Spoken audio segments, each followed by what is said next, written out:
Hello everyone, today I want to show you guys how to install the CO2 on the Umarex on a steel force, and it's a 6-shot burst.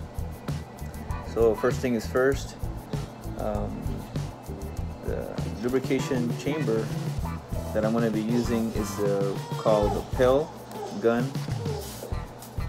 which is this right here. And you can actually purchase it at Walmart, Target, or Amazon, whichever you choose.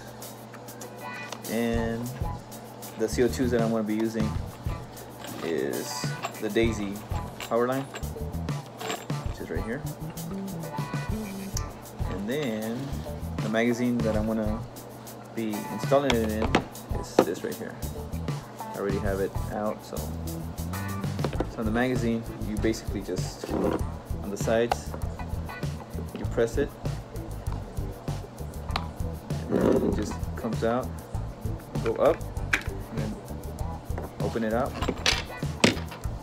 and then there's a little tool here to unscrew this part right here, so you have to loosen it up, that way you can open the chambers. And I can show you right here. You go up to tighten it, and vice versa to actually loosen it. So I already had opened them, both of them. So let me open the lubrication here. Let's see here. Just give me a second, real quick. Let's see here.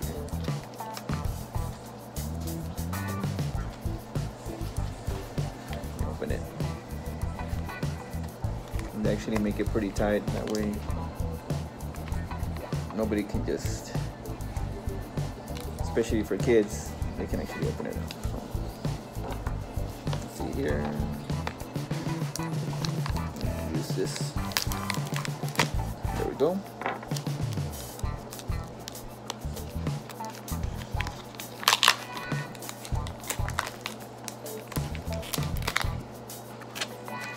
And what this does is actually, let me open this CO2 box.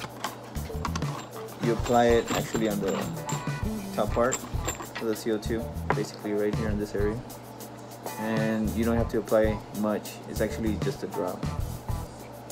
So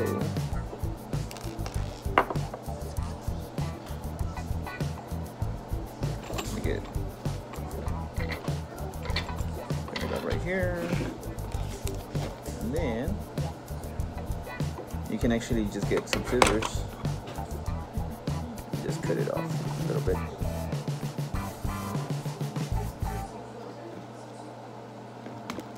There we go. And I'm going to show you guys, if you're able to see it. I'll put it a little bit. That's the color of it right there. So let me move this out of the way. And all I'm going to do is just put maybe a drop right there. And that's it. So that's good enough. I'll put this down here. And then you face this up. Put it. And then you start tying it up with this key all the way. And then keep on pushing it till it gets tight. But you don't want to apply too much pressure on it or tighten it up too much. That way you won't strip anything up here. And then now, let's do the other one with the CO2. And again, the same thing, just apply a little bit of it. There you go. Right there. And then you face the magazine up. And you insert the CO2 in here. And I'm going to do the same thing with the key. Tighten it up. And I'm going clockwise to tighten it up in there. And that should be it. Once that's tight in there, remove it and just leave it alone. It should be fine. And now I'm gonna put the cover back, the magazine, and you see this lip right here? It goes in first. It fits right there, perfect, and then it should clip down. And that's it. Hope you guys like this video, and just click like, and thank you for watching.